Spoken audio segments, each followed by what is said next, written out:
Ladies and gentlemen, please stand for the processional of the class of 2018, the faculty, staff, administration, and the board of directors of Benjamin Franklin High School.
Please remain standing as Kayla Short leads us in reciting the Pledge of Allegiance and in singing the Star-Spangled Banner.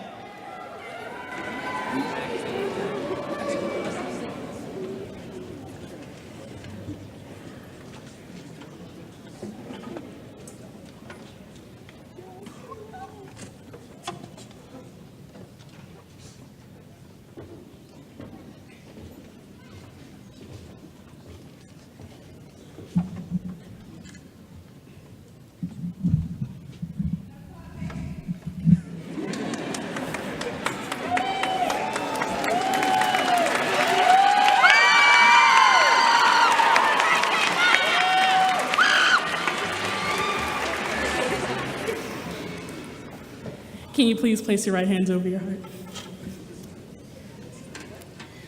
I pledge allegiance to the flag of the United States of America and to the republic for which it stands, one nation, under God, indivisible, with liberty and justice for all.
Please be seated. Oops, who's next? Wow, Kayla, thank you. And thank you, Mr. Lacoste and the orchestra, for all of the music you're providing for this celebratory occasion.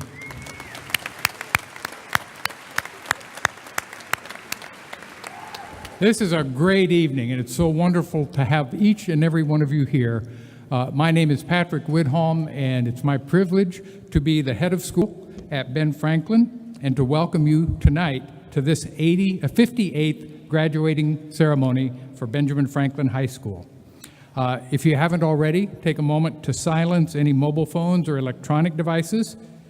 And let me remind you that as we recognize each student receiving his or her diploma, please share your enthusiasm and joy, but do not disrupt the opportunity for the next student to be recognized by their family and friends. Now, it's my privilege to introduce tonight's platform guests. You'll learn more about our keynote speaker, but please welcome Dr. Ray Weiss, the Nobel Prize winner in physics, and our keynote speaker tonight. Dr. Weiss.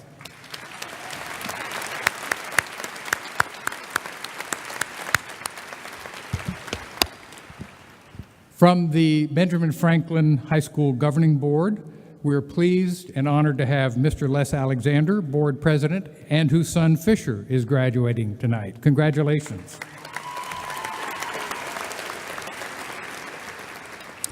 Also, Mr. Todd Slack, whose son Cooper is graduating tonight. Congratulations.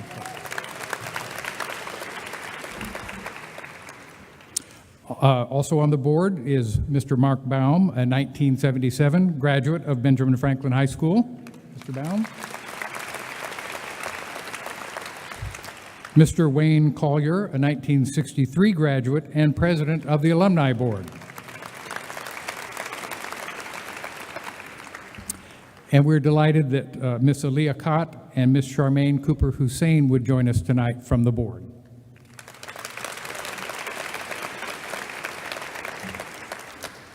Sitting in the audience are two board members, Dr. John Niccolo, whose son Ethan will be graduating, and Mr. Stephen Tyler, whose son Crawford will be graduating.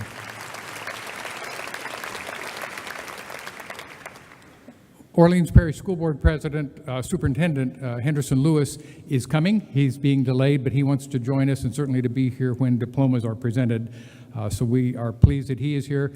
But we're also honored that our district representative for the Orleans Parish School Board has joined us, Ms. Sarah Houston. Sarah?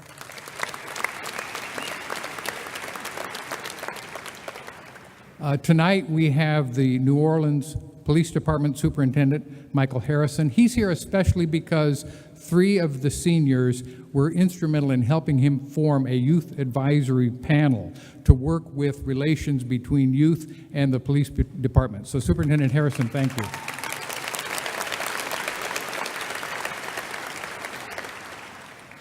And of course you see on stage 3 of your own who will be addressing us just in a few moments. Miss Vanessa Chambers, Miss Chelsea Deitelzweig,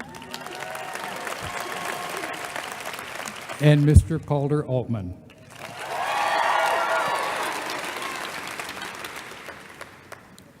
It's also my honor to recognize members of the administrative staff who make so much happen on a day-to-day basis and who've been especially a part of this.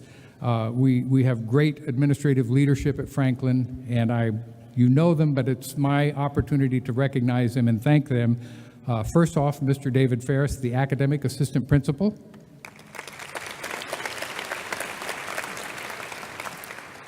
Mr. Donald Jackson, the operations assistant principal. Ms. Allison Bent, our chief financial officer. Miss Lynn Jenkins. Lynn, are you on stage? Yes, she is. Miss Lynn Jenkins. All right, she brought you in. Our wonderful admissions director. Miss Christy Cowart-Reed and Mr. John Paraka make so much happen, and they've made this happen tonight.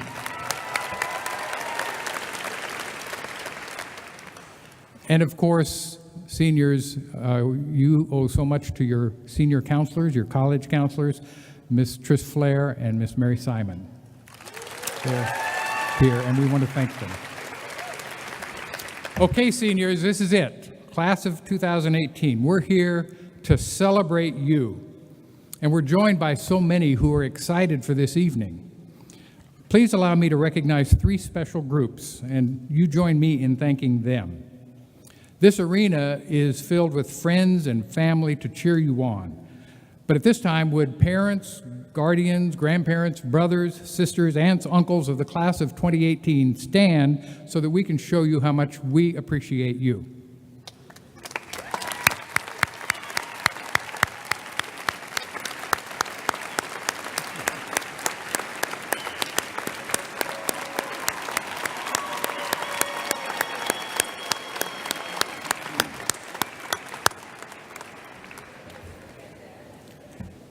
As you well know, class of 2018, the faculty of Benjamin Franklin High School is second to none. Faculty and staff, we thank you for the instruction, the nurture, the challenge, the encouragement that you have provided to this class. Thank you for your dedication to the best students in the city of New Orleans. Will the faculty and staff please stand so that we may show you our appreciation?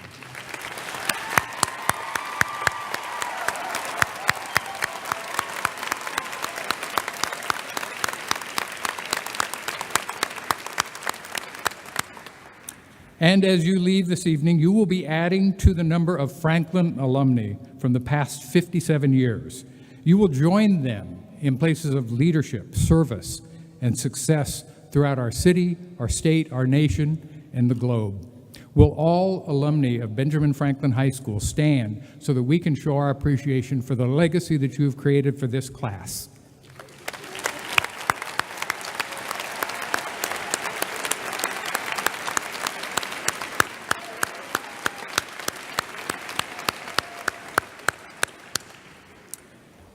And now Mr. Jackson will present the Top 10 Academic Award.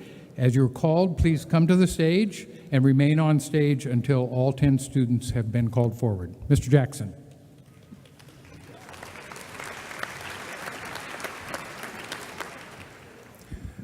Good evening. These students have earned the highest cumulative grade point average during their high school career. We applaud you for your determined endeavors and your academic achievement. Again, please remain on stage until all 10 names are called. Camille Grace Humphreys.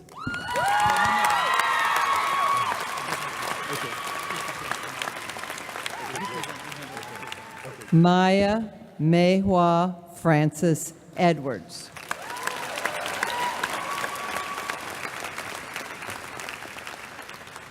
Yume Glory Jensen.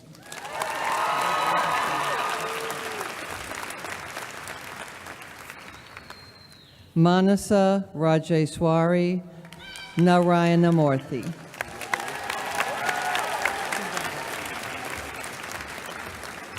Joseph Kwang Nam Ding.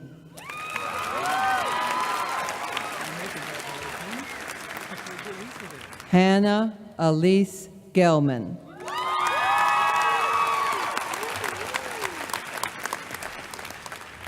Rebecca Lamb Christie.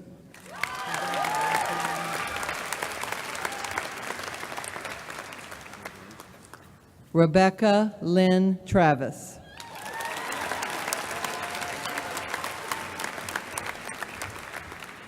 Chelsea Tate Deitelzweig.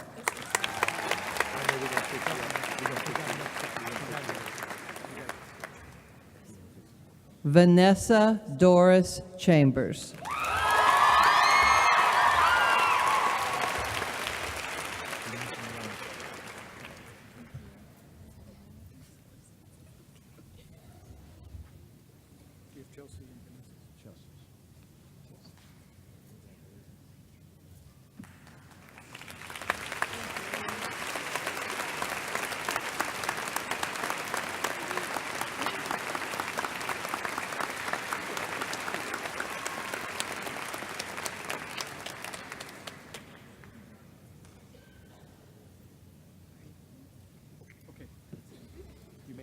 Go back to your seat.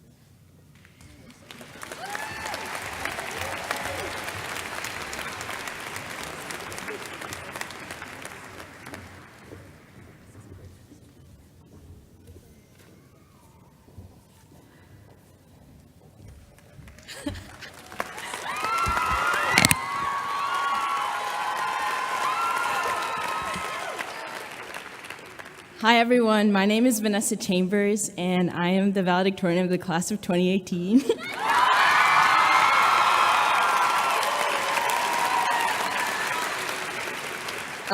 Before I begin, I just want to say that when I was a sophomore, I had to give a presentation on plant cells in front of like 15 juniors, and I was shaking. So I'm not nervous at all. But thank you everyone and good evening thank you everyone for coming out and good evening. I want you all to think about your first day of high school. Do you remember being new, not really knowing anyone, slouching past the senior steps, if your school had senior steps, so no one would notice you, not knowing where to sit in class or what group to join for lunch. Did you have that feeling of being so low down or so small? This feeling is bound to return, whether it be when some of us become freshmen again next year, when we have to navigate a new campus or a new job, when we travel to countries we've never been where we might not know the language, Izzy, or dealing with our strict bosses, challenging professors, and contentious roommates. However small and lost we may feel, know that this feeling is okay.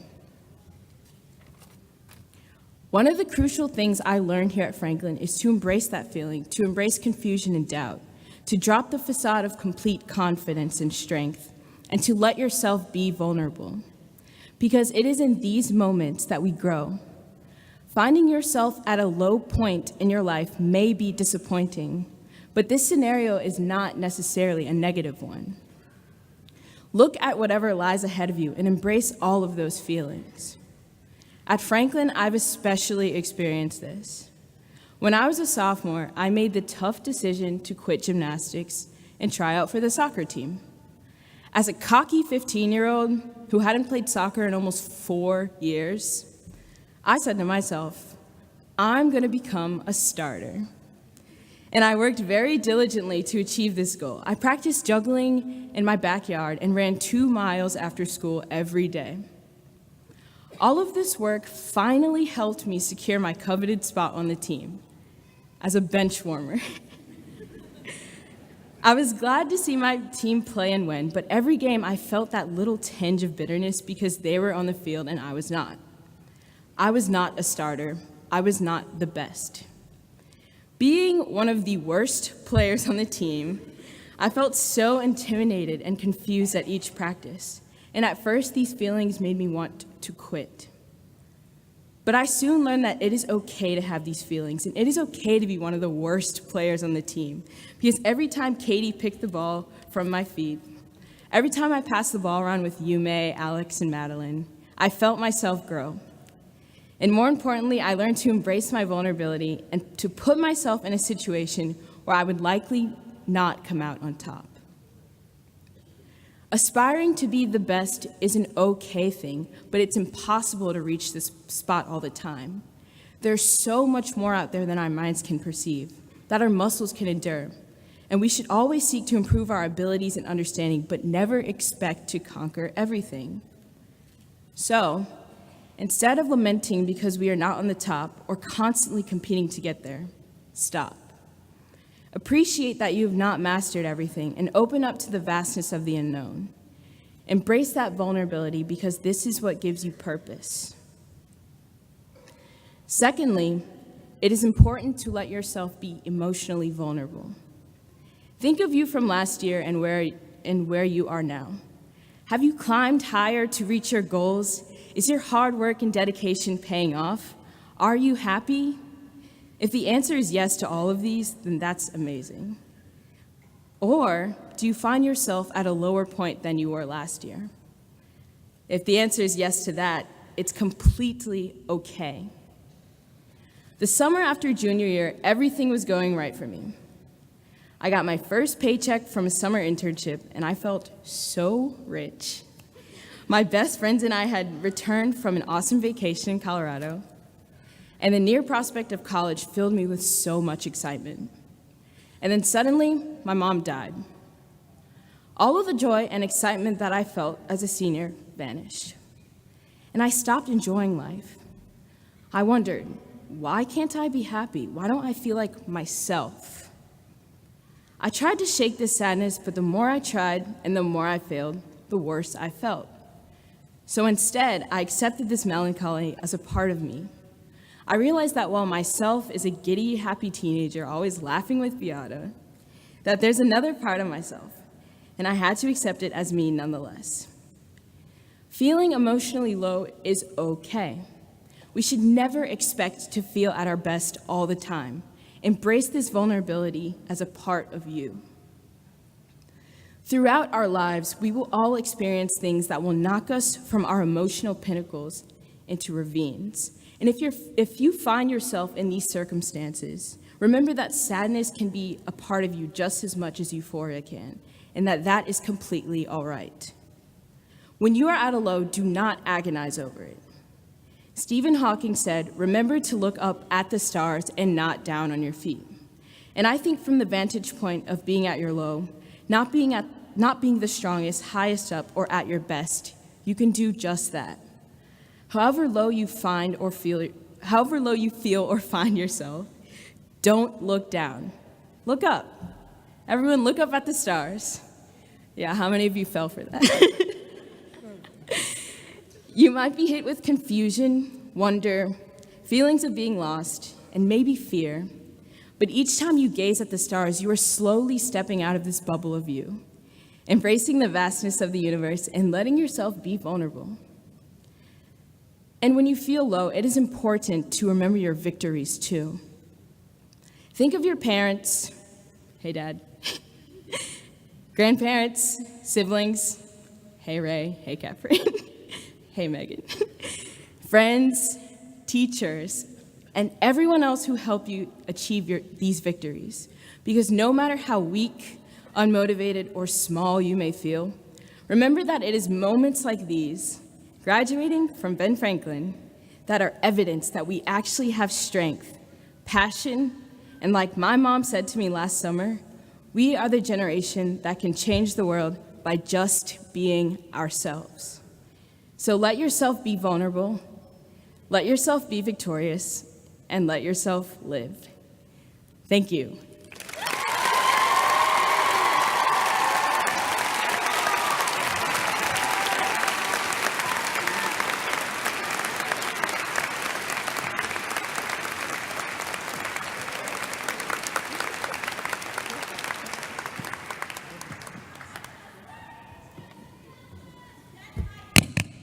It's a little high.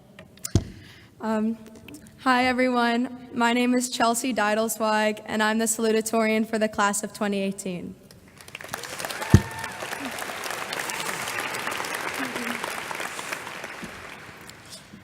Thanking the people in my life who have been the most supportive throughout my high school years is the appropriate way to begin this speech.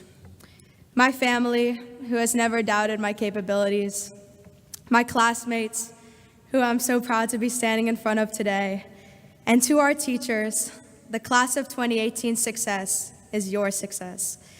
Thank you for having an incredible impact on our learning and my increase of gray hairs. I wanted to begin this speech with a quote, but I realized that all the good Ben Franklin quotes had already been used up by Dr. Pat.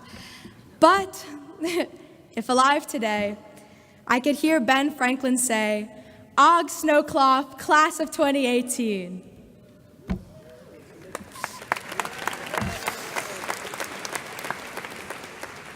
Well, maybe not. But he'd be proud of his namesake school, and even more so, our senior class. Among us, we've celebrated 17 National Merit finalists, 16 commended students, 6 Presidential Scholar nominees, 6 NOCA graduates, 3 Posse Scholars, 1 Questbridge Scholar, a finalist for Louisiana Student of the Year, a Dean's List Award winner of the first robotics competition, and about 600 exceptional college acceptances. This seemingly endless list of accolades and achievements is something we should all be proud of. I'm sure my transition to high school is similar to many of my classmates. It was marked by a mix of excitement and fear to make new first impressions, a nervousness about the rigors of the school, a new wardrobe, and, if you know me at all, 10 new lunchboxes since I cannot help but misplace one every few days. We all scrambled to find a lunch spot on the first day since the courtyard tables were reserved for the upperclassmen. We were yelled at for walking too slow in the hallways, struggled to find and then open our lockers, and looked up to the senior steps, never thinking the day we'd sit there would come so soon. But when I think back to freshman year Chelsea, carpeted locker and all, yeah, the one striking difference is a mental shift. Entering Franklin, I knew I would be surrounded by some of the best and brightest in the city of New Orleans, if not the United States, according to U.S. News and World Report. Yeah, that deserves a round of applause. However, I saw that as a chance for competition. I was positively surprised that my peers didn't feel the same way.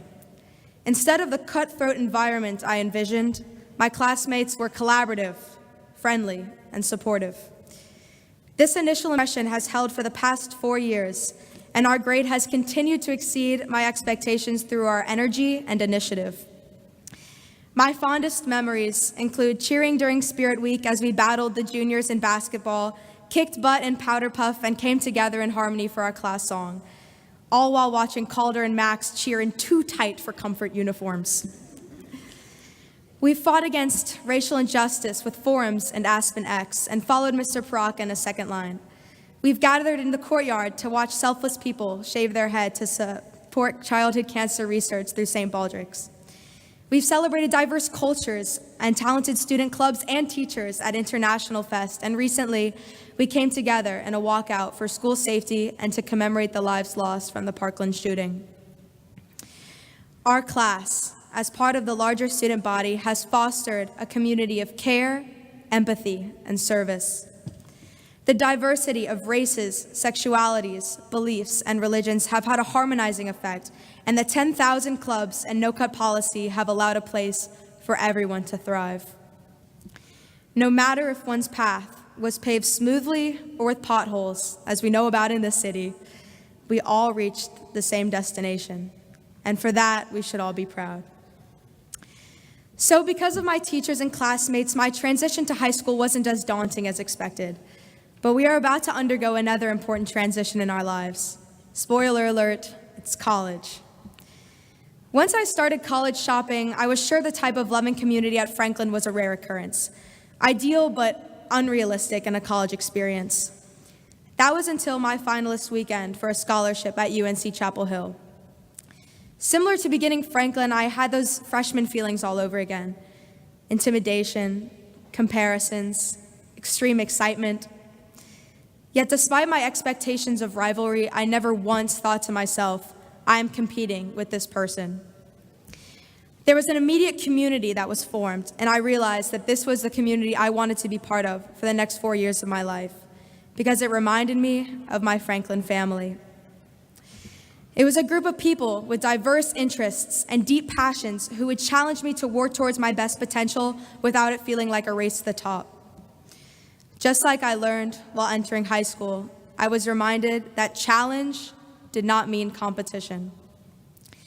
In high school and in life, a lesson that I wish I had learned sooner is that there'll always be someone smarter, someone more popular, someone with a nicer car, but none of that matters when you're embraced by people who actualize your potential and help you strive to the best of your abilities. And I want to thank you all for helping me do that.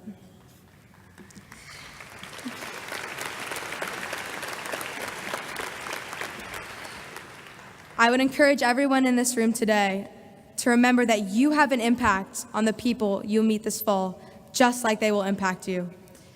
Surround yourself with people who challenge you without making you feel inferior, who you emulate without envying. Transitions in life to new surroundings and new people are always trying, but the one thing that helps is a community of peers who challenge, support, and inspire.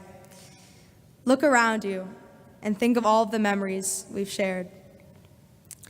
Entering college next year, remember that you will always have this everlasting Franklin and home community to support you.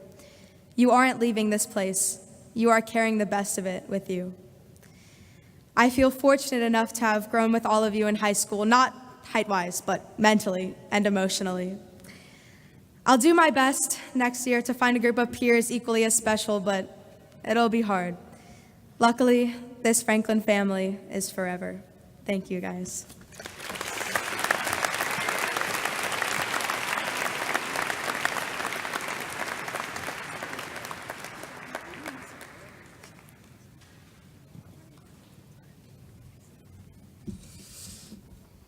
Hello, everyone. My name is Calder Altman, and for the last 3 years, I have been the president of the class of 2018.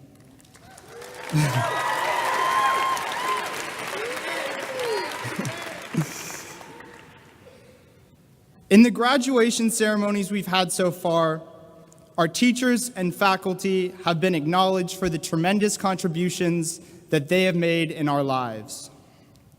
In the fleeting few minutes that I have, I would like to start by recognizing our parents. 35 years ago, my dad and my mom graduated from high school. Their high school experiences were probably a lot like ours, full of pain, joy, and discovery. But we don't remember our parents for their time in high school. We remember them for the lessons they have taught us, the gifts they have given us, and the love they have shared. And we remember them for their decision to send us here to Ben Franklin High School. Picture our high school experience as a fast-motion video. Remember the day we all walked into the courtyard, full of new, smiling faces. We filed in from all across our city, each with a unique story to tell. The video would show us rushing upstairs, sitting still taking tests, and our hands moving frantically up and down in class as we asked questions. We would see the conversations and the laughter. Now, pause this video for one moment. One of the things I'll remember most fondly about Franklin are the multitude of passions the students share. One of my passions here has been history. In our Franklin history classes, we learned that the world is not as beautiful as it seemed when we were young. But in our history classes, we have also seen the light, the good in humanity. And I would like to take a minute to share a quick story that a friend of mine shared with me earlier this year. This story takes place during the Montgomery bus boycotts. As I'm sure many of you know, the idea for the boycott started when Rosa Parks refused to give up her seat on the bus to a white man. And so hundreds of passionate citizens from around Montgomery gathered at a church to organize the boycott. And after days of planning, they had a system in place for a one-day boycott. And it worked. The boycott was a success, and at the end of the day, they all met back at the church, and everyone was congratulating each other and excited how well it had gone, and then someone stopped and said, "What's next?" And the leaders of the boycott, Dr. Martin Luther King Jr. and Rosa Parks, realized that if they were going to break this system, the boycott would need to continue for a long time. Now, in that church, there was a woman. Her name was Janelle McGrew. There was nothing too special about Janelle McGrew. She was just a local woman who believed in doing what was right. And Janelle McGrew stood up and she said, "I have a car, and I will drive 20 people where they need to go." And for the next 390 days, Janelle McGrew drove people to work, to the grocery store, to the doctor's office, to the post office, and back home. Janelle McGrew's boss found out and told her to stop. She didn't. He fired her. But that wasn't enough to stop Janelle McGrew. She kept driving those 20 people. Pretty soon the police found out, and they threw her in jail for being part of a conspiracy. Well, the leaders of the boycott found out about Janelle McGrew, and they rushed down to the jail, and they thanked her for her service, and they bailed her out, and they said, "We understand why you're done." And she stopped, and she said, "I don't have time to talk. I need my keys, because there are 20 people waiting on me to drive them to work." I tell this story today because I believe it cuts to the core of our purpose of life after Franklin. That no matter who we end up becoming, no matter what we individually choose to do with our lives, we are bonded by a common purpose to make this world a better place in whatever ways we can. See, everyone knows the first line of the Declaration of Independence, that we hold these truths to be self-evident, that all men are created equal, that they are endowed with certain unalienable rights, that among these are life, liberty, and the pursuit of happiness. But that pledge means nothing unless there are people like Janelle McGrew who get up every day and do the hard work of realizing that vision. See, Janelle McGrew knew that the true power of the Declaration came not from the first line, but from the last. The last line of the Declaration of Independence reads, "And for the support of this declaration, we mutually pledge to each other our lives, our fortunes, and our sacred honor." Fellow classmates of 2018, over the past 4 years, we have worked together, lived together, and laughed together. We are here today to signify a new era in our lives, one where our responsibility is not only to ourselves and our classmates, but to the teachers that taught us, the friends, brothers, and sisters who shaped us, the parents who raised us, and our fellow inhabitants of this new and frightening world. Now press play on that video. It would show us here at graduation, a litany of speakers rushing up to the stage and sitting back down. Maybe 2 seconds would be devoted to us walking across the stage, and then we will get in our cars, drive to Franklin, and come together one last time in the courtyard. In the dwindling seconds of this video, it will show us saying goodbye, crying with our friends, and hugging our parents as we disperse across the country. As we leave this school together, let us mutually pledge to each other our lives, our fortunes, and our sacred honor, so that 35 years from now, if we should be so lucky to send our kids off to their high school history classes, they might learn of a more just and beautiful world. Thank you.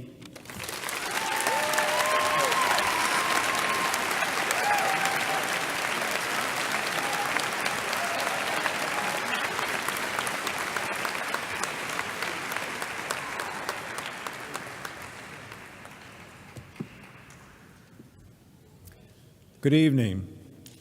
I'm Wayne Collier, class of long ago, 1963, and the president of Ben Franklin's Alumni Association's Board of Directors.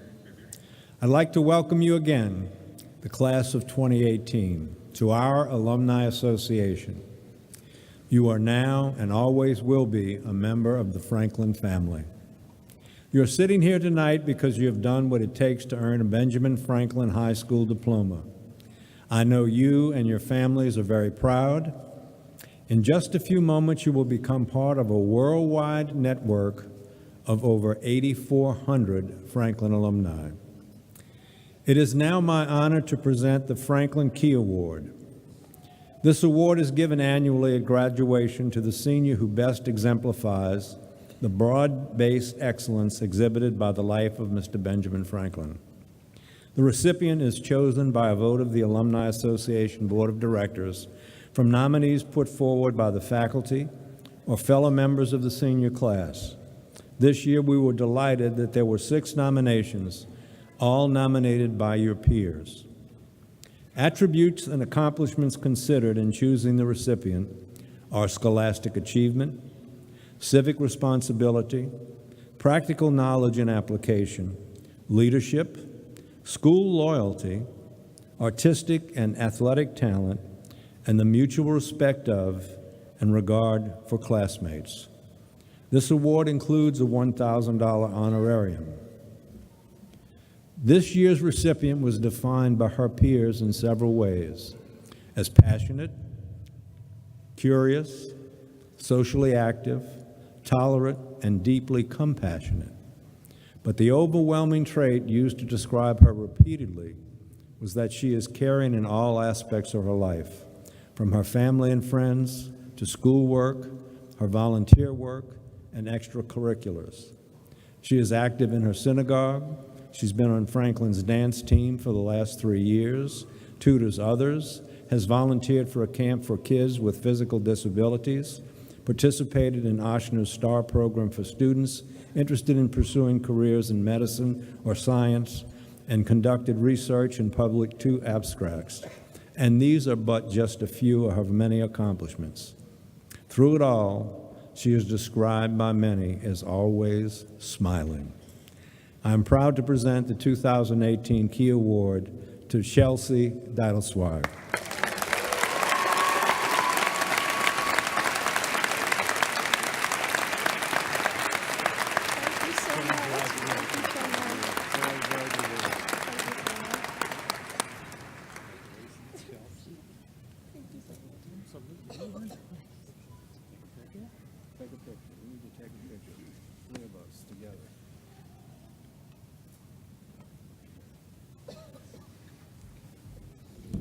It's my honor and pleasure to introduce to you Dr. Rainier Weiss as this year's keynote speaker.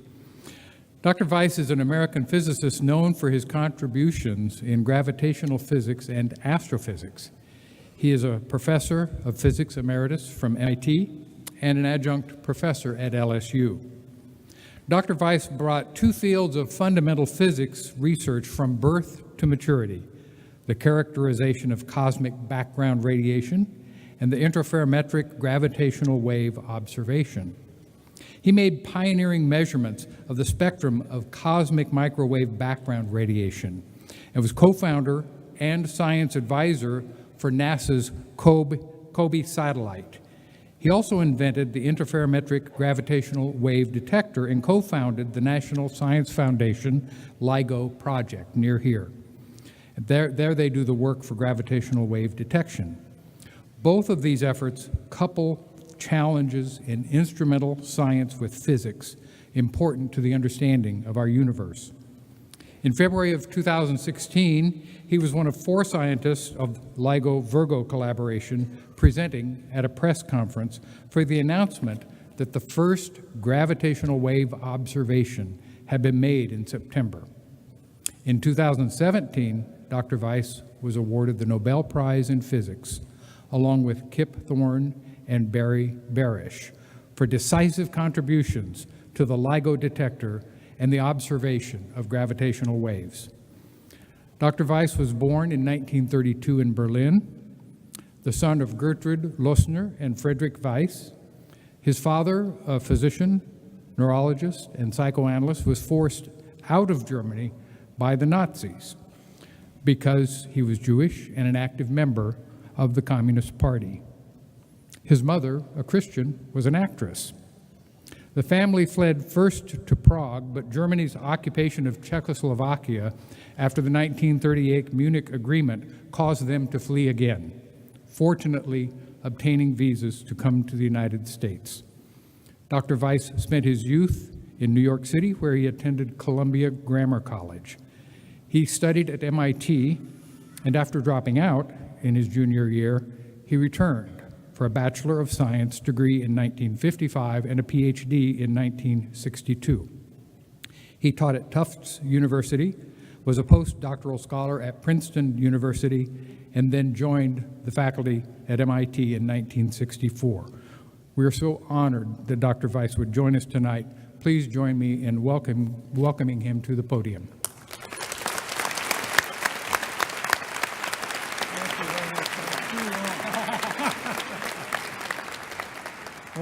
Wow. After an introduction like that, you can't give a speech, you know.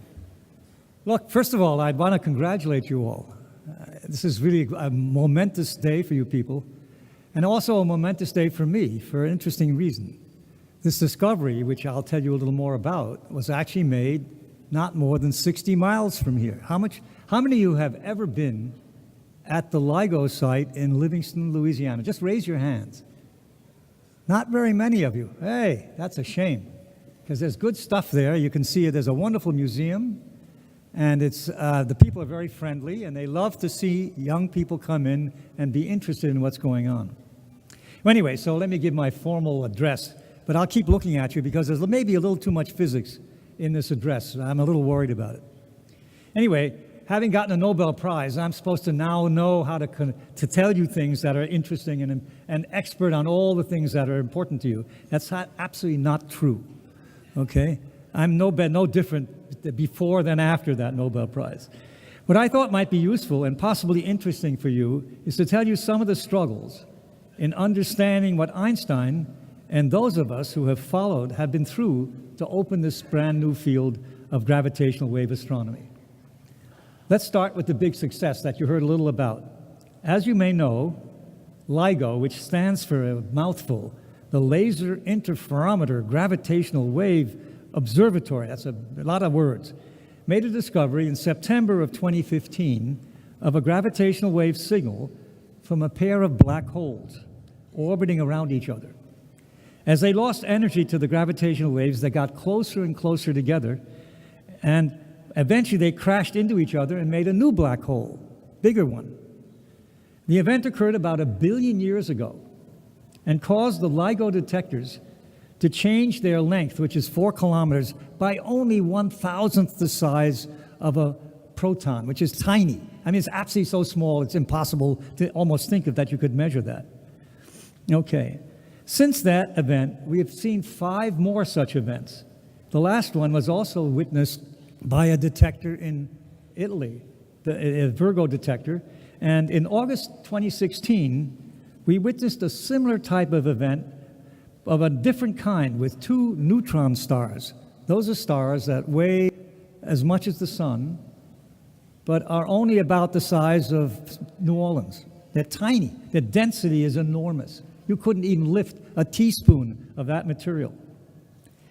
Now, that event was not only observed by gravitational waves, but also through high-energy gamma rays from a satellite and by many telescopes on the ground. That was a real mark that this field had suddenly become real. It's now clear we've opened a new field of research, and it's called multi-messenger astronomy. It may very well change how we think about the universe. Now, so how did it all begin? And it began with an interesting story, and that's the story I'm going to tell you, and it has a lesson in it, which I'll tell you at the very end if you don't catch it right as I tell you about it. It begins with Newton, and I'm sure that those of you who have taken physics here know about Newton and his idea that a falling object on the Earth, something that falls on the Earth, like an apple maybe, looks the same and is based on the same ideas as the moon falling in the sky. Now, that was a dramatic idea, the idea that you could couple something that is happening on the Earth with something that's happening in the heavens. That was brand new, and that's why it was called the universality of gravity. It became a description for which most part is all good, and we all know that it's a good theory. It describes planetary motion and spacecraft orbits. It even describes the tides. But when Einstein was invited by Planck, who was a very famous scientist himself, to move from Prague in Czechoslovakia to join him in Berlin, the assumption was that he would work on the new quantum theory, which was then the centerpiece of the physics at the time. The quantum theory was just being invented at that time. And Planck was very disappointed that Einstein wanted to continue to work on gravity, which looked to everyone as being in pretty good shape. That gravity was not compatible with his earlier ideas about motion. There's something called the special theory of relativity.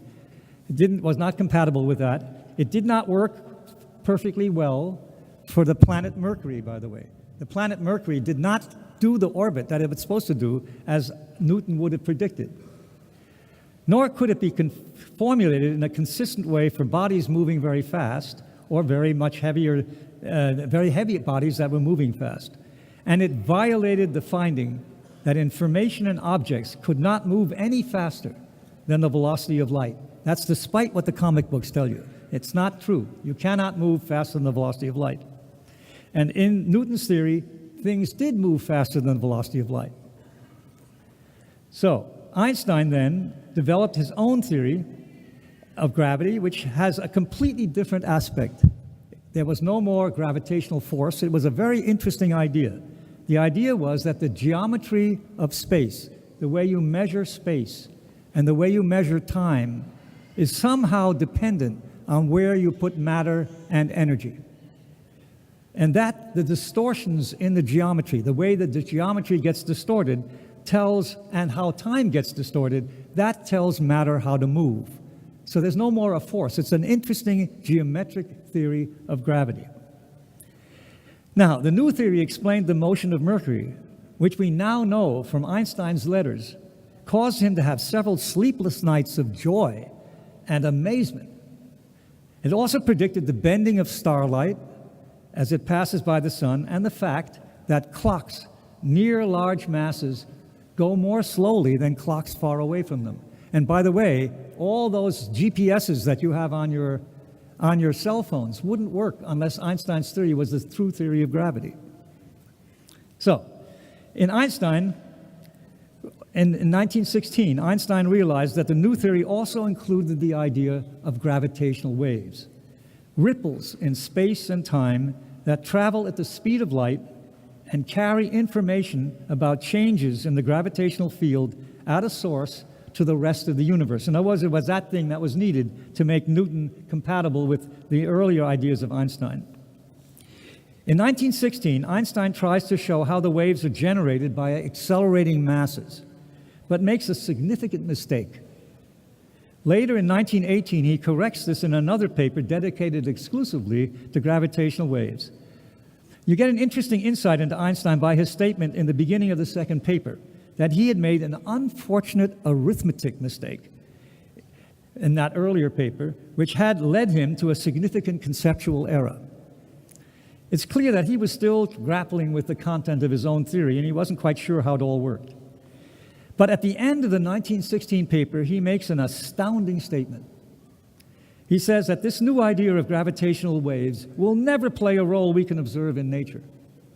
He points some factors which really make the physical effects of the waves so small as to be completely negligible in the real world. I've asked the Einstein archives, the people who have Einstein's papers, to search in their notebooks, Einstein's notebooks and papers, for the calculations he must have done to show this to himself, but they have not yet found them. One can guess what he might have done. He could have calculated the strength of the waves emitted by two trains that were colliding with each other. Those are accelerating and decelerating at a pretty good clip. And then when he calculated that at full speed, he got a result that was so tiny that he couldn't imagine that you could measure it. Much, much smaller than what we measured even a couple of years ago with that very tiny motion of the detector in Livingston. Or he might have calculated that when we measured that you could look at this change of separation of two stars. In other words, look at two stars which are going around each other and look at the energy loss to gravitational waves, and found, when he did the calculation, that you couldn't even see this with a telescope if you looked at it for 1 billion years. You couldn't see anything. Nothing was going to change. So this was not a very optimistic beginning. It gets worse. Okay? Arthur Eddington, who was a very famous English astronomer who made Einstein a world figure by publishing a measurement of the bending of light by the sun, had learned how to use Einstein's equations. He was one of the few people who had studied them, and he made his own calculation of the motions of binary stars, two stars going around each other, and the gravitational waves they might emit.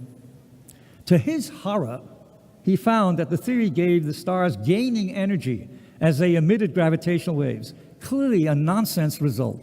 It doesn't conserve energy. And in fact, he then quit about this idea. These gravitational waves, they travel at the speed of thought. They're complete nonsense. Okay? He added to the skepticism of the waves already, and that made matters still worse. In 1936, Einstein and one of his colleagues, Nathan Rosen, tried to get an exact solution. That means a solution that was mathematically completely correct for gravitational waves in this theory. They failed. And they sent a paper for publication to the American journal called the Physical Review, disavowing the whole idea of gravitational waves. The journal dealt with this paper, as all others that were sent to it, by doing the following. They sent the paper to knowledgeable people called peers, people who reviewed it for review. After a bit of delay in acceptance of the paper, Einstein became incensed and sent an angry letter to the editor asserting that he had sent the paper to be published and considered it completely inappropriate that it was being reviewed. This kind of thing didn't happen in Europe, he said. Luckily, the reviewers had found a serious error in the paper, and the review then was sent to the authors, who agreed that they had made a mistake, and they published it in the Ben Franklin Institute Journal in Philadelphia. After that, nothing much happened with gravitational waves until a Chapel Hill conference in 1957, when everything changed. Now, the Chapel Hill meeting was sponsored by the United States Army Air Force, and it was a meeting of many of the people in the world working on gravitation. It was joined by several experimenters who had become interested in gravitation in good measure because the technology for precision measurements had improved so dramatically since the early days when Einstein was first thinking about it. It was now possible to contemplate actually trying to measure the tiny differences between the Einstein theory and the Newton theory. And one could even begin to contemplate getting around Einstein's strictures in the 1916 paper, because both the technology and our knowledge of things in the universe had changed so dramatically. One of the ideas that came out of this conference was had by John Wheeler and Joe Weber to actually try to set limits, if not measure, gravitational waves from astronomical sources. The idea was to use large aluminum bars. I don't know if you have a xylophone over there. I can't see it, but it's like that. The bars would be hit by the gravitational waves, and they would be hit like a hammer on a xylophone, and they would ring on, and you could see that. That was the idea that they had. And by about 1960 and 1969, Weber had 3 operating bars, 1 in Chicago and 2 in Maryland, where he was situated. And he published a paper giving evidence for the discovery of gravitational wave pulses coming from the center of our galaxy. An astounding claim like that has to be checked by others. And by the middle 1970s, it became clear that no one else in the world with similar experiments was experiencing what Weber had seen.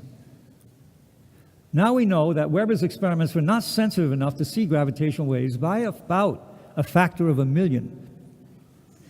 At the time, there was a lot of debate and unfortunately rancor, which did not do the field any good. Some people decided the field was pathological, meaning it was full of lies, while others thought it would be good to improve on the bar detectors and keep trying, while others still thought of other ways of doing things, different ways of doing the measurement. And one of the new ideas was optical interferometry. I won't go into what that is, which actually led to the project that's at Livingston. It's called the LIGO project. In this story, it's worth understanding the impact of this development. It was around 1972. The laser, a powerful coherent light source, had become available, but it was clear that to make a laser interferometer as sensitive as a bar detector required significant amount of technical development. Although it was not known at the time, it was going to require position measurements of position, with light at a level 1,000,000 times 1,000,000 smaller than the wavelength of light itself.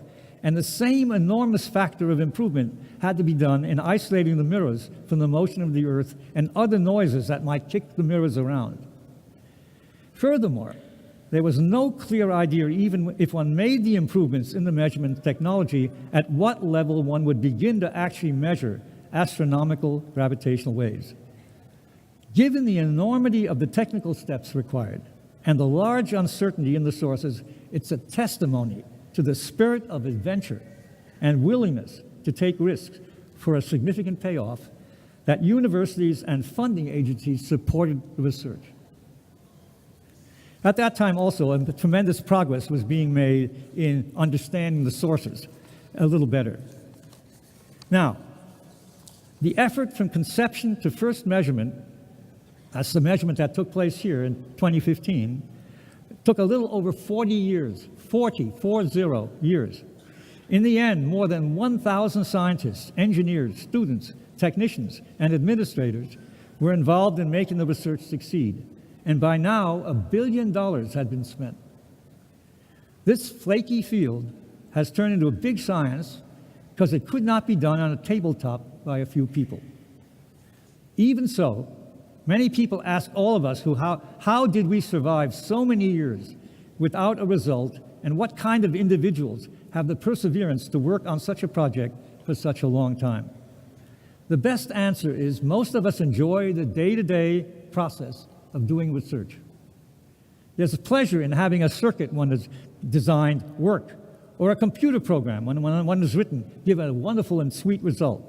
There's real joy and fun in the work itself. And for the most part, the people you work with enjoy each other and take pride and pleasure in each other's accomplishments. The end result was not always the thing that was foremost in people's minds. So now I've come to the end of my story, and now I'm supposed to give you some hints of what might be useful for you in your future life. Well, let me try it.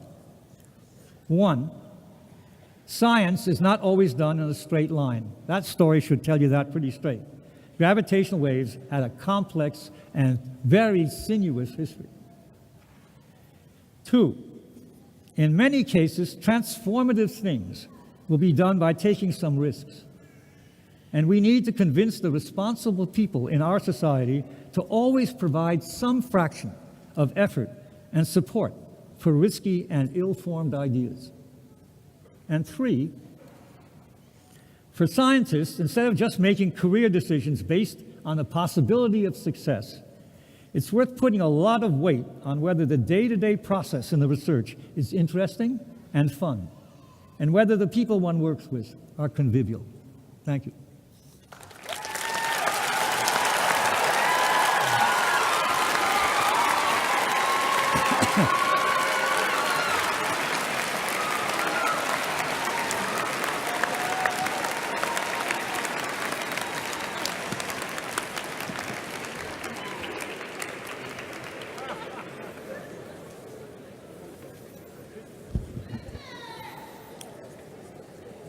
Good evening, graduates, honorees, parents, family members, friends, and faculty and staff. Dr. Widhalm, I commend these graduates to you and certify that they have met the standards for the diplomas they are seeking, as verified by my colleagues on the Benjamin Franklin High School faculty.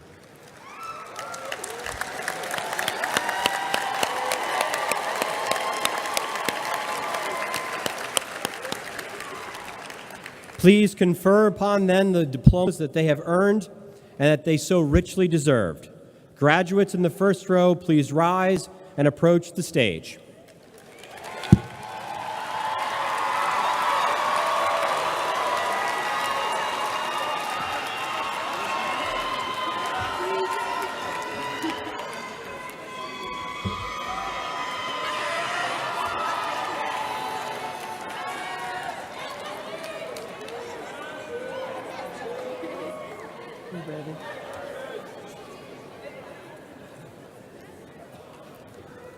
Iola Ina Margaret Akinlana.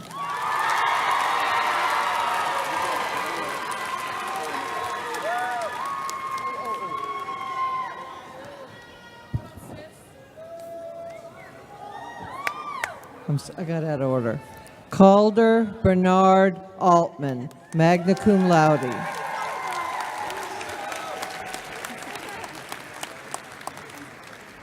Vanessa Doris Chambers, summa cum laude.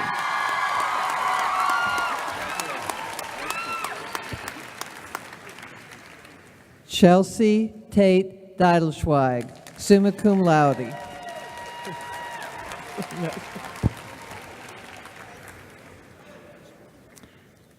Benjamin Fisher Alexander, summa cum laude. His diploma is being presented by his father, Les Alexander, President of the AAEE Governing Board.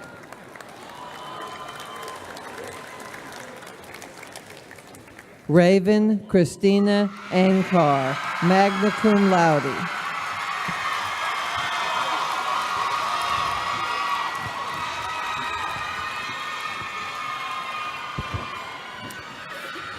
Catherine Laura Arnold, magna cum laude. Nicholas James Atencio.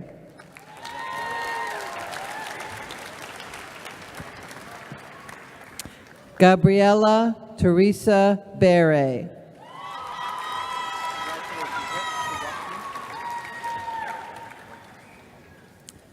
Silas Richard Seymour Benechek, summa cum laude.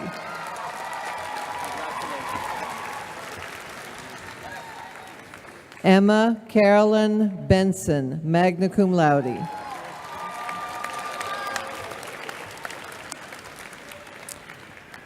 Anne Marie Francis Bernard, magna cum laude.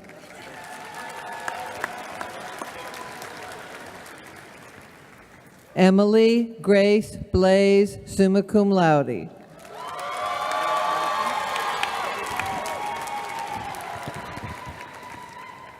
Noel Quentin Blakely II.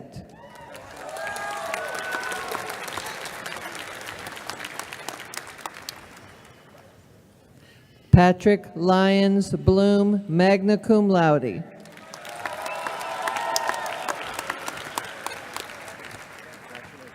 Claire Elise Borges, summa cum laude.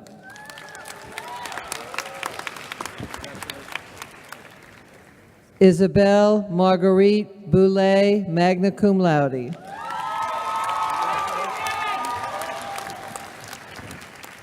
Benjamin Levi Bro.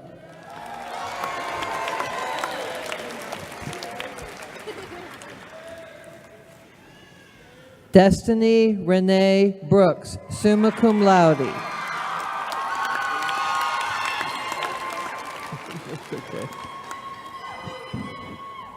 Felicity Charte Brown.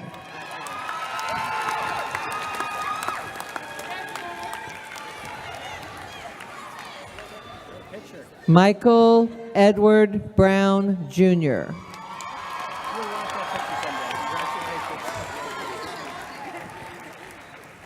Nia Angelique Brown.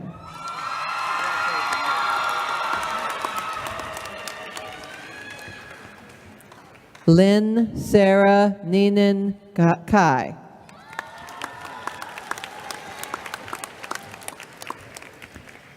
Caitlin Grace Calabresi, summa cum laude.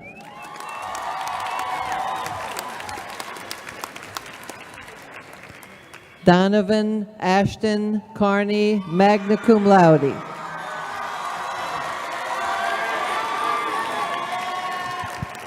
Rachel Ann Therese Carney, summa cum laude.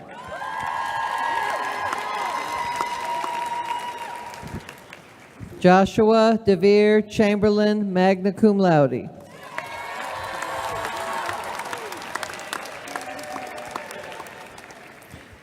Suhaila Ricardo Sherdon.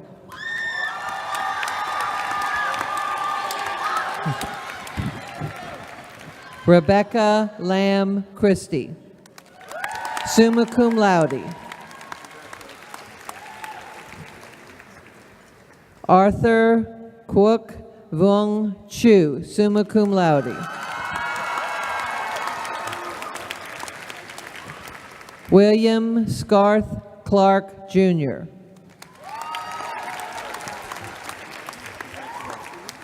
Dejan Marcus Collier.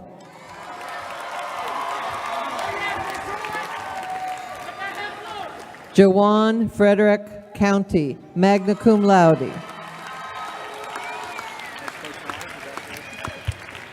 Marcus Roy Cropley.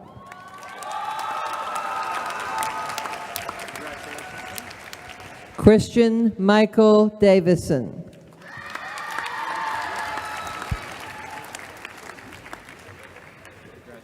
Marie Gabrielle Delahousse.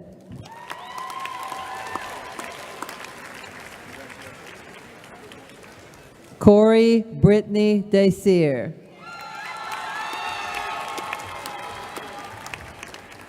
Beata Joyce DeSalle, summa cum laude.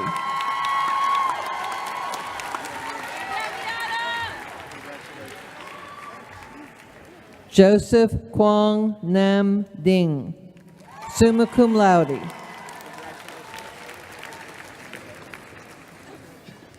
Ivy Win Doe, magna cum laude. Catherine Rose Doherty, magna cum laude.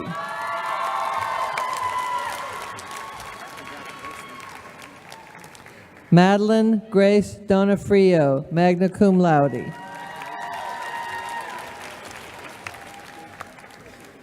Nora Lee Downs.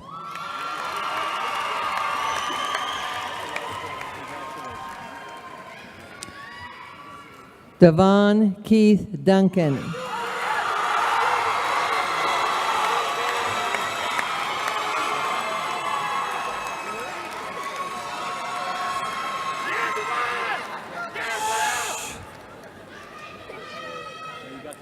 Carmen Kiara Dunning.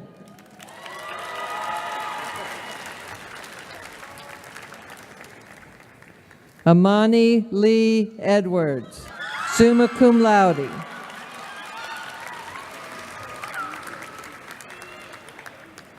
Maya Mehua Francis Edwards, summa cum laude.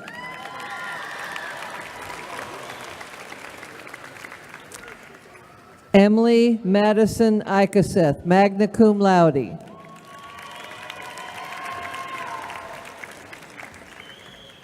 Mark Thomas Iyer, magna cum laude.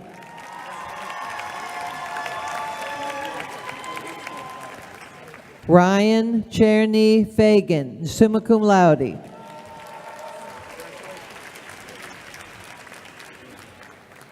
Jack Hollis Falstead, summa cum laude.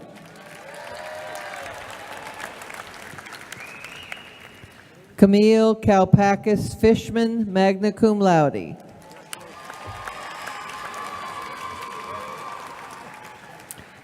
Ivy Kate Fitzgerald, magna cum laude.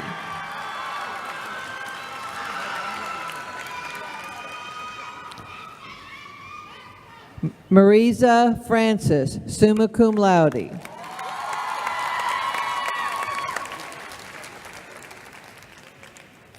Hiroki Fujioka, magna cum laude.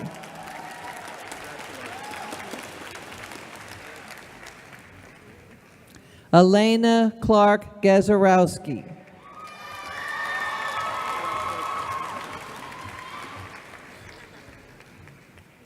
Hannah Elise Gelman, summa cum laude.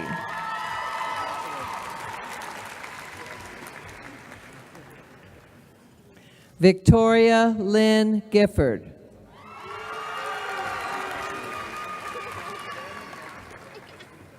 Jose Alejandro Gonzalez Ospitia, magna cum laude.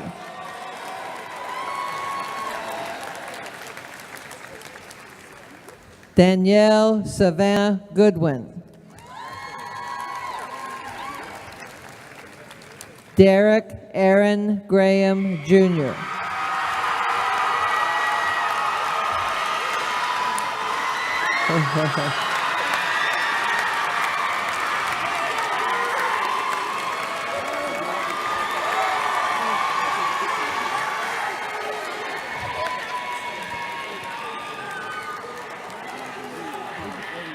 That's enough. Isabella Ruth Grizzoli.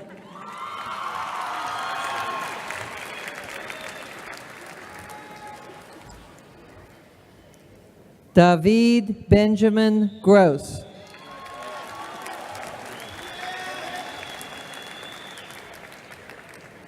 Elise Elizabeth Sarah Harrison.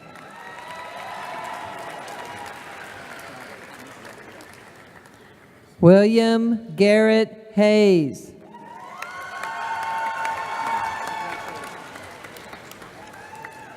Richard Everett Haynes.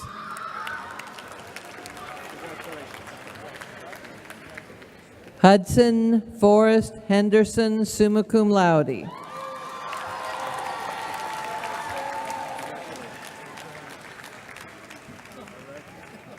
David Victor Hernandez, magna cum laude.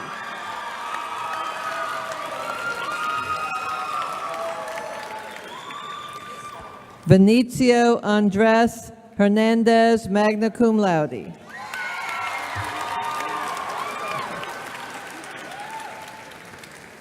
David Edward Heil, magna cum laude.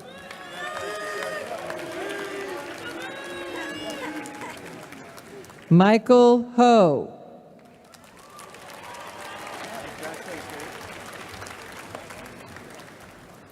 William Joseph Hoffman.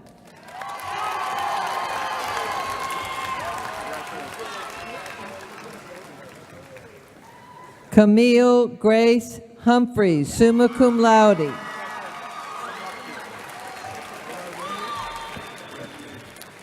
Anissa Janae Anye Hyde.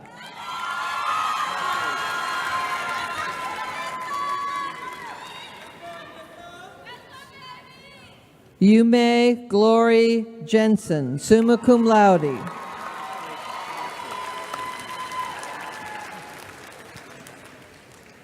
Irvin Johnson IV.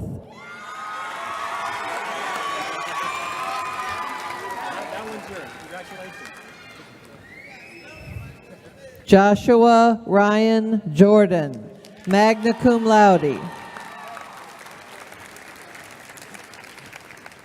Zachary Pierce Jordan, magna cum laude.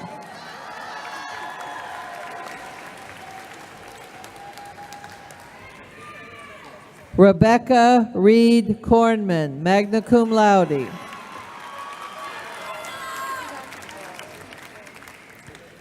Alex Francis Langley, magna cum laude.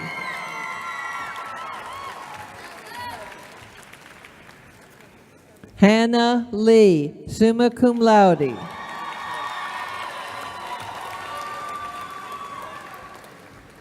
Max Stephen Lemon, magna cum laude.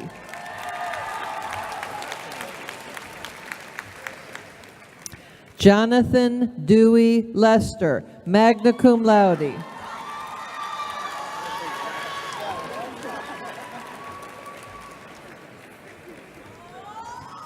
Carrie Garland Lewis, Jr.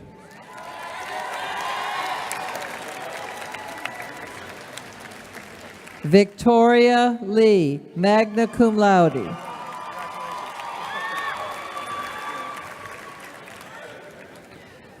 Benjamin Alexander Link, summa cum laude.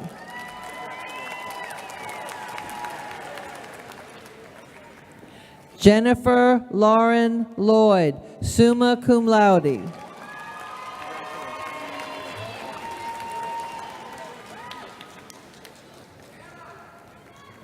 Jonathan Elias Lopez Aguilar, magna cum laude.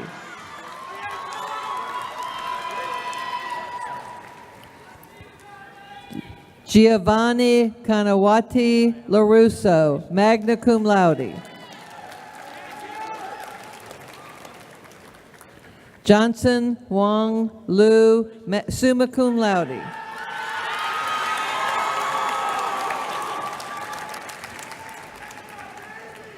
Catherine Ann Majora, magna cum laude.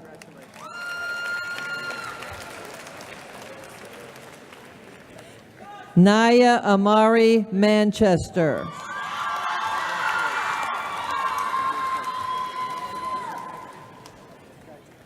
Maxwell Adams Martello.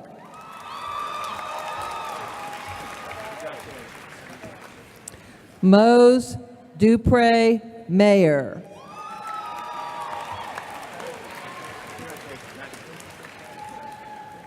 William Davis McDade, magna cum laude. Caitlin Keeley McFarland, magna cum laude.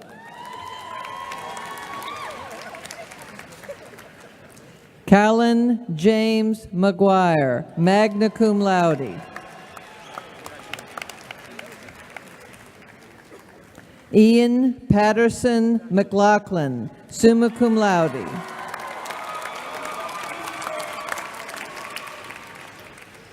Caitlin Gabrielle McLaughlin, magna cum laude.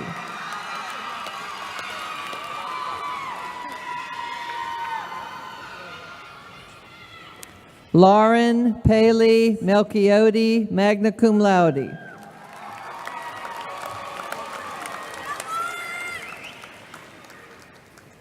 Hannah Iris Mena.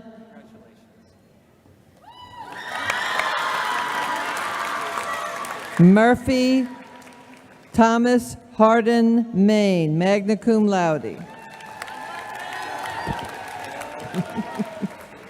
Sophie Adele Medura.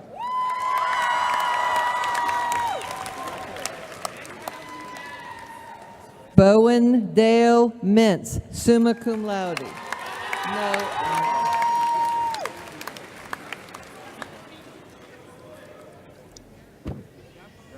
Michael Remington Mollison, magna cum laude.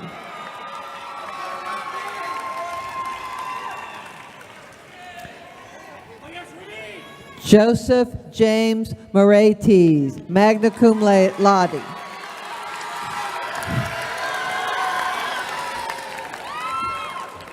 Chance Heron Morris, magna cum laude.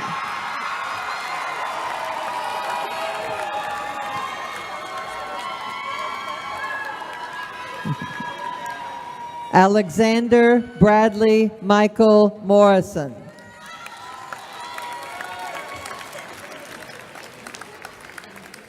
David Norvell Moses Jr., magna cum laude.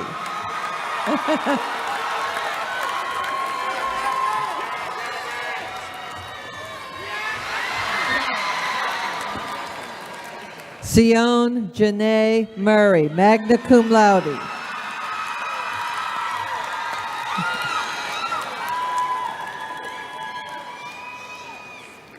Manasa Rajeswari Narayana Murthy, summa cum laude.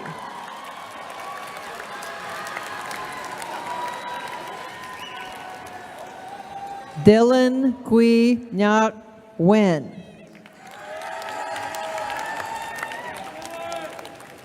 Jenny Tao V. Wen, magna cum laude.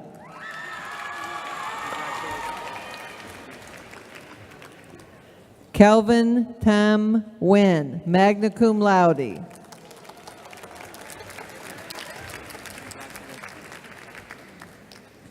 Kim V. Nyok Wen, summa cum laude.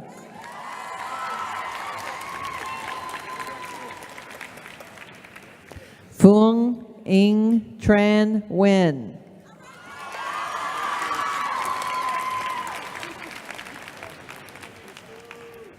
Tam Tien Wen.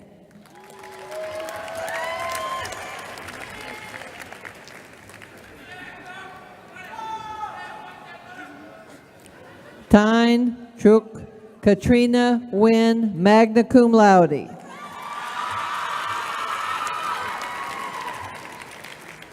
Elizabeth Diane Nick.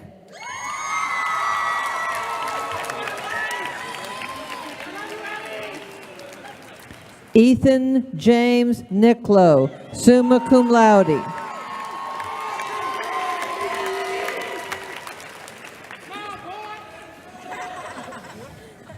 Jack Albert Newsonel.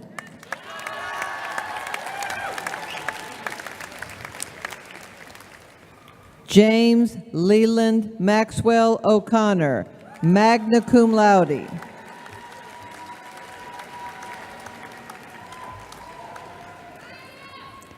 Emma Kanolani O'Grady, magna cum laude.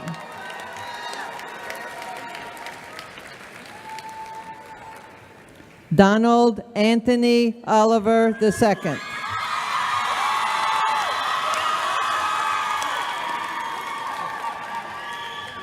Marcel Irene Olivier, summa cum laude.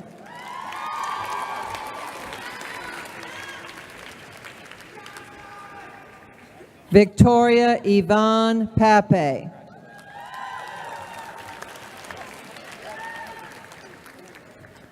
Natalie Marie Pertuit.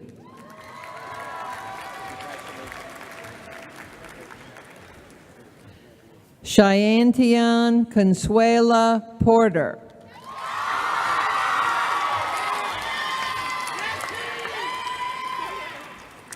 Tiffany Nak Mi Kwat, summa cum laude.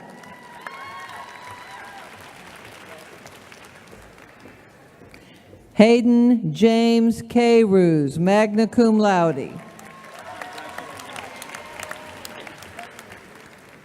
Saba Kamar Rainey, summa cum laude.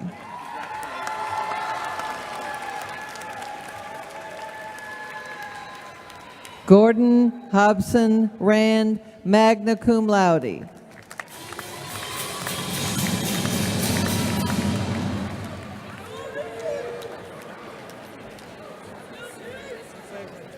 Matthew Christopher Raisin, magna cum laude.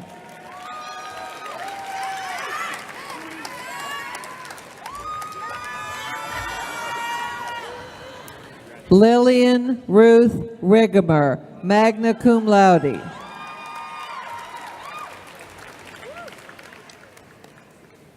Fallon Felicia Robinson.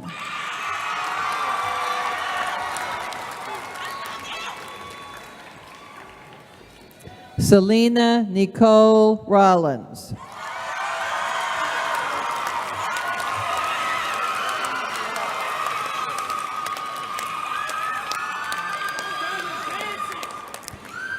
Quinn Avery Romero.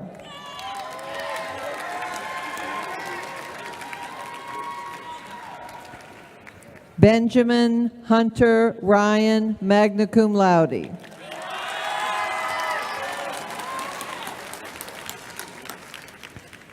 Jacob Galette Ryan, magna cum laude.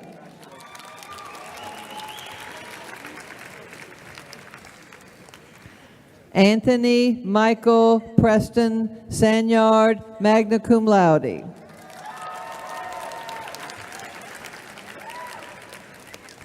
Jerson Ferris Sanchez Gabaret.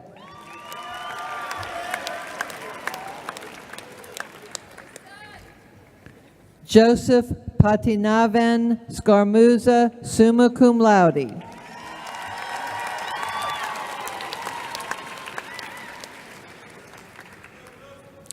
Fred Thomas Sharapa, magna cum laude.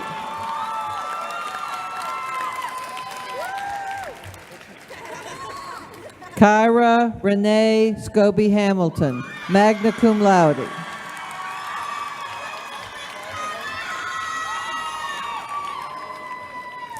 Jessica Noel Palmer Seal, summa cum laude.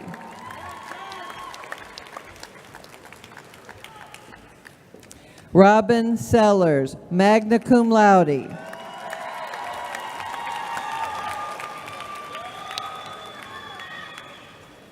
Hayden Michael Shantz, magna cum laude.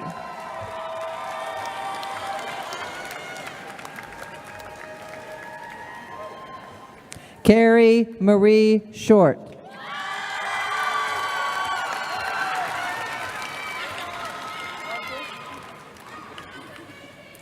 Kayla Michael Short.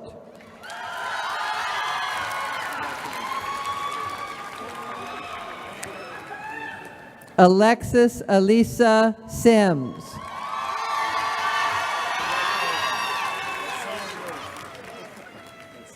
Cooper Todd Slack, magna cum laude. His diploma is presented by his father, Todd Slack, a member of the AAEE board.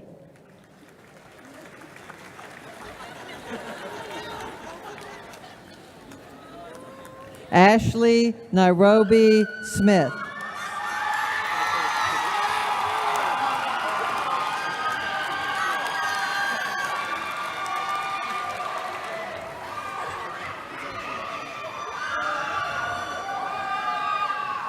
Catherine Patricia Smith.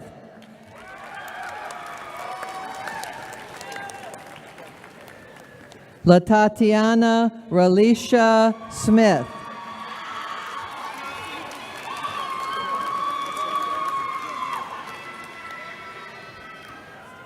Mariah Lynn Smith, magna cum laude.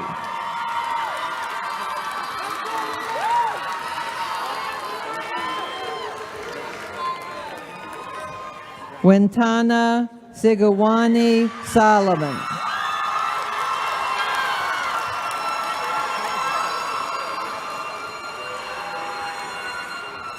Sydney Rebecca Steiner, summa cum laude.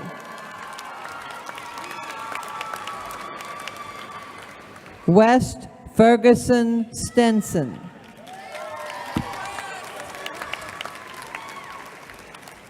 Michael Paul Alfieri Stern.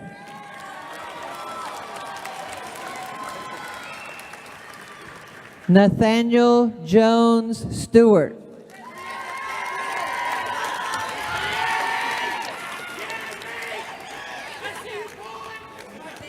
Trevon Malik Sullen Trotter.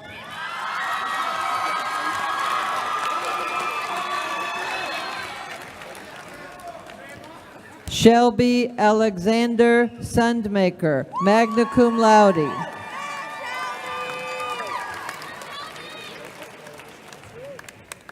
Wenwen Tang, summa cum laude.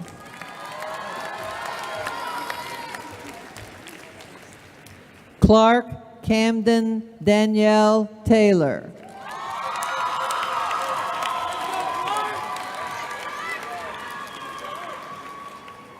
Ronnie Dwayne Taylor Jr., magna cum laude.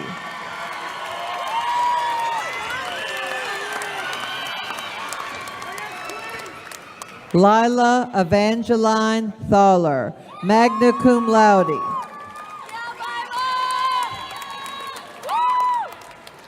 Emily Theo Bong Tran, magna cum laude.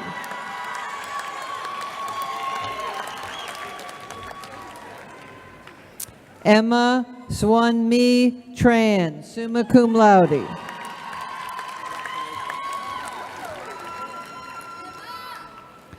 Jamie Bao Ian Tran, summa cum laude.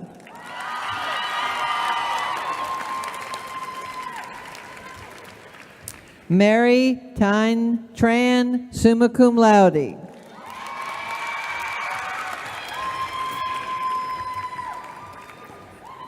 Nak Han Tui Tran.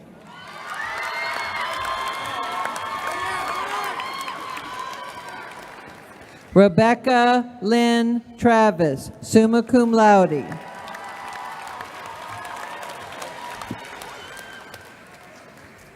Crawford Edward Tyler, magna cum laude.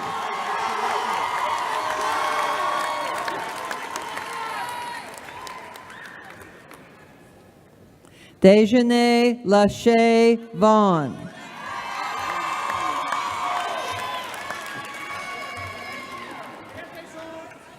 Anandita Verma, magna cum laude.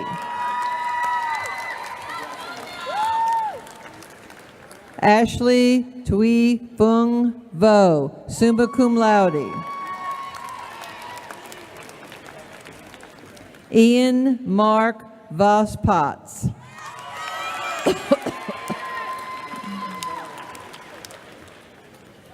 Jack Jingyang Wong, summa cum laude.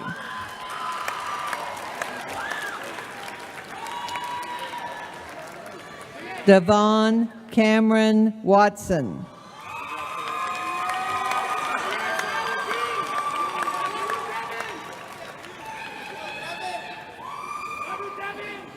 Trinity Marie Watani.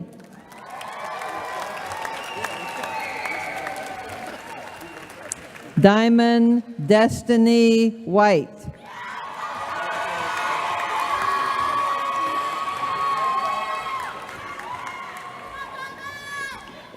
Caitlin Michelle White, magna cum laude.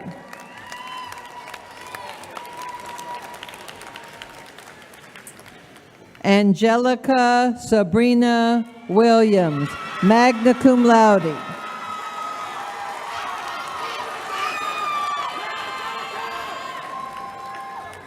Ashley Nicole Woods, magna cum laude.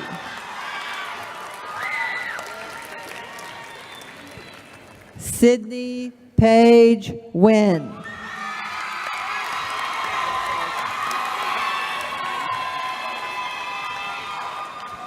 Jay Shong, summa cum laude.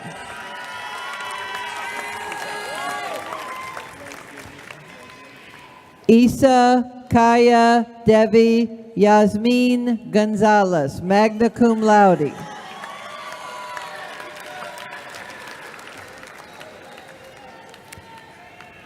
Aaron O'Brien Yilmaz, summa cum laude.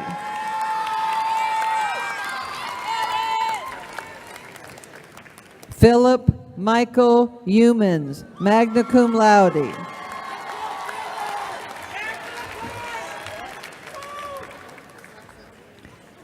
Zandra Marie Zemmels.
Anybody else have a speech they want to give? We'll give you speeches again.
While we are waiting for the final photographs to be taken on the floor, and we appreciate your patience, this event is being live streamed, and anybody who logs into our BFHS YouTube page, it's now archived there. So the moments of walking across the stage, the wonderful speeches we heard are all part of the live stream format. Also, immediately following the ceremony, alumni and family are invited back to the high school, to the courtyard, for a reception. There'll be music, right? Music and dancing? Music, dancing. Music and dancing. A last fling in the courtyard.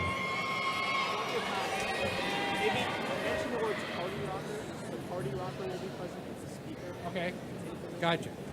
So I've just been told to say that the party rocker will be present.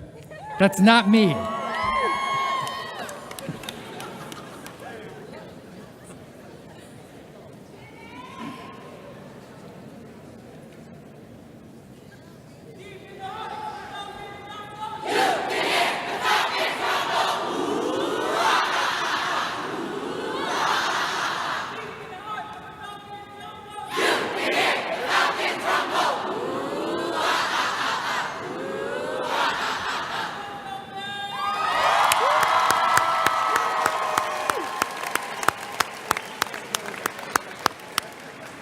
Perfect, Michael, thank you. Will the graduates please rise? Okay.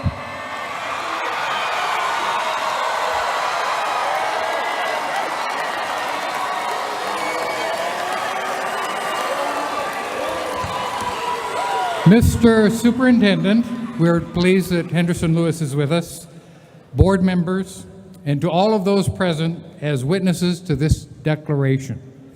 In accordance with the authority given to me by Orleans Parish School Board and the state of Louisiana, I confer upon you these diplomas which you are entitled, with all the rights and privileges thereto. Please acknowledge your new status by moving your tassel.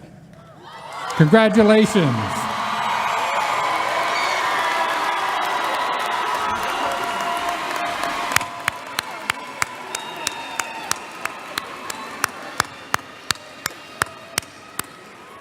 Please be seated for just a few moments. You are no longer seniors, you're graduates, you're alumni. 190 of you have crossed the threshold. You are going to 83 universities in 30 states and the District of Columbia, as well as 3 other nations. 52% of you will attend private colleges and universities, 48 attending public.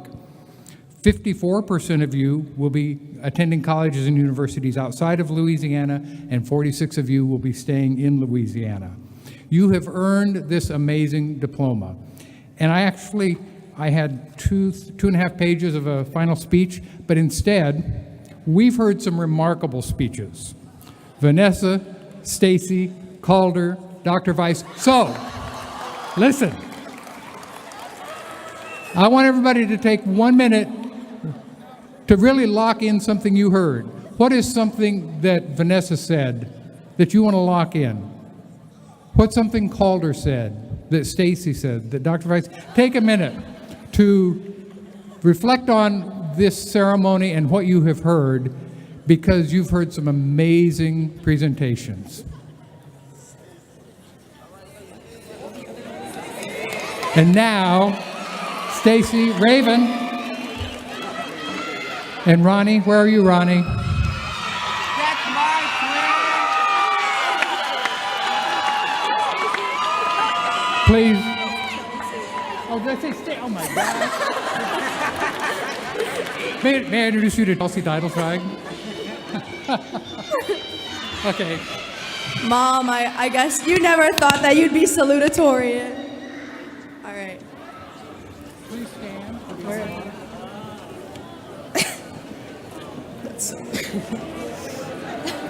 Yes. I love you guys. Love you too. This is our acapella.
2018, 2018, 2018.